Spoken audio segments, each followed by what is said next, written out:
여자는 그냥 남편이 막 가져온 새 차를 한번 타보고 싶었을 뿐이었다. 그런데 막상 앉자마자 차 안에서 갑자기 무서운 숫자 3개가 나타났다. 순간 폭발물 처리 전문가인 안나는 차에 시한 장치가 설치됐을 수도 있다고 직감했다. 그리고 숫자가 끝까지 내려가면 어떤 일이 벌어질지 너무 잘 알고 있었다. Personne ne bouge.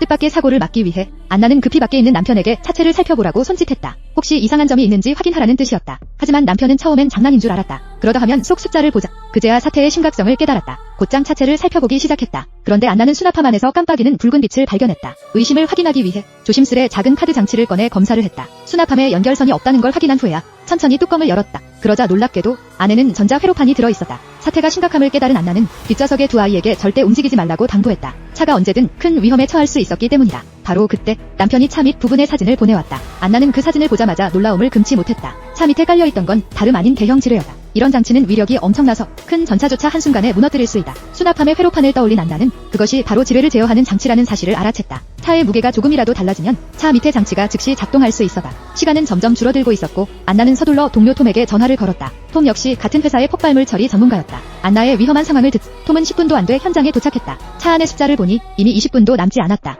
톰은 곧바로 전문 장비를 꺼내 차 밑의 장치를 세밀히 살폈다. 하지만 그 광경을 본 순간 톰은 본능적으로 두려움을 느꼈다. 이런 지뢰가 작동하면 살아남을 가능성은 거의 없었다. 그는 소방대에 맡기고 싶었지만 그들이 도착하려면 최소 20분은 필요했다. 시간은 전혀 여유롭지 않았다. 안나 가족의 생명이 위태로운 상황에서 톰은 스스로 나서야 했다. 차 밑으로 들어가 장치를 살피던 톰은 순간 충격적인 것을 발견했다. 외부 케이스에 자기 회사의 표식이 있었던 것이다. 분명 회사가 알고 있는 일이라 판단한 그는 곧장 사장에게 전화를 걸었다. 그러나 그 순간 놀랍게도 트렁크 안에서 전화벨 소리가 울려 퍼졌다. 소년이 재빨리 뒷좌석 칸막이를 열자 그 안에서 사장의 물건이 떨어져 나왔다. 분명히 이건 치밀하게 준비된 함정이었다. 차 밑 장치를 해체하기 위해 톰은 곧바로 조수를 불러 더 정밀한 장비를 가져오게 했다. 세밀한 탐색 끝에 4가닥의 연결선을 발견해라. 안나는 파란 선을 끊으면 된다고 생각했지만 숫자가 멈출 거라 믿었지만 톰은 노란 선이 진짜라고 했다. 다른 선은 모두 함정일 뿐이라고 설명했다. 안나는 받아들이지 않았고 톰은 결국 작은 로봇을 꺼내 차 밑으로 집어넣었다. 노란 선을 끊기 위해서였다. 모두가 숨조차 크게 쉬지 못하는 순간 노란 선이 끊어졌지만 숫자는 계속 줄어들었다. 시간은 1분 남짓밖에 없었다.